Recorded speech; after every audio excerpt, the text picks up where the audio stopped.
Brought to you by V Guard. माझ्यासोबत उपोषणकर्ते नवनाथ वाघमारे ज्यांना मुख्यमंत्र्याचा फोन आला होता। काय नेमकी चर्चा झाली, बातचीत करण्याचा प्रयत्न करतोय। वाघमारे साहेब, मुख्यमंत्र्याला तुम्ही आत्ता बोललात, काय बोलले मुख्यमंत्री, काय संवाद झाला? मुख्यमंत्र्याला हीच मागणी केली।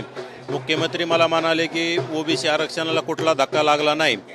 मी त्यांना माझा प्रश्न दिला, ओबीसी आरक्षणाला धक्का लागणार नसेल तर तुम्ही आम्हाला लेखी द्या ना, कसा लागणार नाही।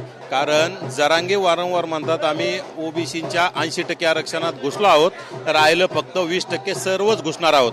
मग मी त्यांना म्हणलो तसं आम्हाला लेखी द्या आणि आमचं 29% असणारं आरक्षण हे याला कुठला धक्का लागणार नाही ते एक लेखी द्या। त्यानंतर ज्या 54 लाख बोगस कुणबी नोंदी हाताने खाडाखोड करून हे प्रमाणपत्र नोंदी दाखवतात आणि त्याच्यावर त्यांना प्रमाणपत्र देण्यात जात आहे, हे तात्काळ थांबवलं पाहिजे आणि ज्या दिल्या त्या रद्द केल्या पाहिजे आणि ज्या दिल्या कोणी दिल्या अशा अधिकाऱ्यावर आणि कर्मचाऱ्यावर कारवाई झाली पाहिजे।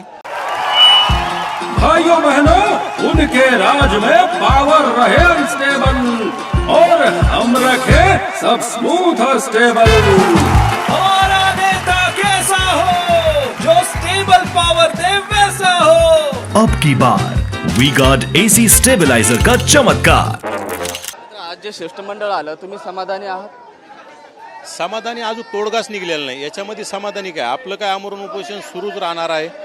आपण उपोषणावर ठाम आहोत, जोपर्यंत आमच्या मागण्या मान्य होत नाहीत तोपर्यंत कायम आम्ही उपोषणावर ठाम आहोत आणि आम्ही मरेपर्यंत उपोषण करण्याची आमची तयारी आहे।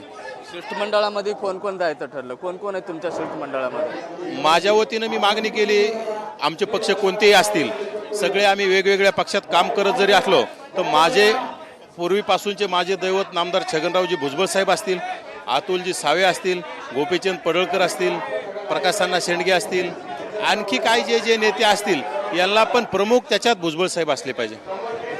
आज 5 वाजता जी बैठक होणार आहे, उनका बैकअप सिर्फ कल तक और हमारा चांद तक। हमारा नेता कैसा हो जो नॉन स्टॉप बैकअप दे वैसा हो। अब की बार वी गार्ड इन्वर्टर बैटरी का चमत्कार। तुम्हाला अपेक्षा आहेत बैठक निर्णायक ठरेल, निर्णय होईल? सरकारला जर कुठंतरी ओबीसी समाजाची काळजी असेल तर सकारात्मक निर्णय आजच्या बैठकीमध्ये घेतात आणि निर्णय घेणं काही मोठी गोष्ट नाही। निर्णय काय, ओबीसीचं 29% आरक्षण पूर्वीपासून आहे ते कायम ठेवायचं आहे, त्यांच्या ताटात कोणाला घुसून द्यायचं नाही, ते आमची तीच मागणी आहे ना। आम्ही काही जरांगेसारखं कोणाच्या तरी ताटातला आम्हाला द्या असं म्हणतच नाहीत। त्यामुळं राज्य सरकारला म्हणजे काहीच अवघड नाही आमच्या बाबतीत निर्णय घेण्याचा। तुम्ही म्हणालात की सरकार आमच्यासोबत दुजाभाव करते, एकाला रेड कार्पेट आहे तर आमच्या आंदोलनाला सरकारची पाठ आहे। कशा पद्धतीनं तुम्ही नाराजगी बोलून दाखवली मुख्यमंत्र्यांना? नक्कीच करताय ना। शिष्टमंडळ जर यायला आमच्याकडे 9 दिवस लागत असतील आणि त्यांच्याकडे दुसऱ्या दिवशी तिसऱ्या दिवशी मंत्रिमंडळाची रांग लागते, रेड कार्पेट टाकून त्यांच्याकडे मंत्रिमंडळ लोटांगण घेण्याचं काम करतं। न्यायाधीश लोक सुद्धा त्या माणसाला सर करत असतील तर मग हे त्यांना म्हणजे काय राज्य सरकारचाच कुठतरी त्यांना सपोर्ट असायला असं मला वाटतं। मात्र जरांगे पाटील तर असं म्हणतात की हे जे तुमचं आंदोलन सुरू आहे ते सरकार पुरस्कृत आंदोलन सुरू आहे, मराठा आंदोलनाला कुठंतरी थोप देण्यासाठी। जरांगे नेहमीच हास्यास्पद बोलतात, कारण की जरांगेलाच काहीतरी वाटायला पाहिजे आपण काय बोलतो आणि आपल्या गोष्टीचं हसू नाही झालं पाहिजे। कारण आमचा राज्य सरकारचा काय संबंध आहे, आम्ही गरीब समाजातले आहोत, आमचे कोण मंत्री आहेत, आमच्या मंत्री जे आहेत सरकारमध्ये यांना कोणी विचारायला तयार नाही, यांच्यावर दबाव टाकला जातोय आणि सर्व एका साईडनं झुकलं माप आहे हे सगळ्यांना माहिती आहे। तुम्हाला मीडियावाल्याला तर सांगायचीच गरज नाही। मात्र आज तुम्ही निवेदन दिलं शिष्टमंडळाला, काय मागण्या त्या निवेदनात तुमच्या होत्या? आमच्या मागण्या तेच आहेत, 29% आरक्षणाला धक्का लागला नाही पाहिजे, तसं आम्हाला लेखी द्यावं। राज्यपाल आणि मुख्यमंत्र्यांनी आम्हाला लेखी आश्वासन द्यावं। ज्या 54 लाख बोगस कुणबी नोंदी वाटप सुरू सापडल्यात वाटल्यात, ह्या तात्काळ रद्द झाल्या पाहिजे आणि पुन्हा आमच्यात कुणबी प्रमाणपत्र दिलेच गेले नाही पाहिजे कोणाला।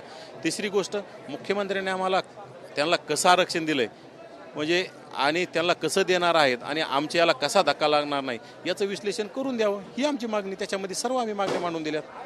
मुख्यमंत्र्याची भूमिका जे आहे, तुमचा संवाद झाल्यावर आश्वासक वाटतं? असं काही नाही, आता कळल। मुख्यमंत्र्यांशी संवाद माझा पहिलाच झालेला आहे या संदर्भात, कारण की आरक्षणाच्या विषयावर मुख्यमंत्री सकारात्मक आहेत नाहीत आज संध्याकाळी आपल्याला बैठकीतून कळल। Brought to you by V-Guard.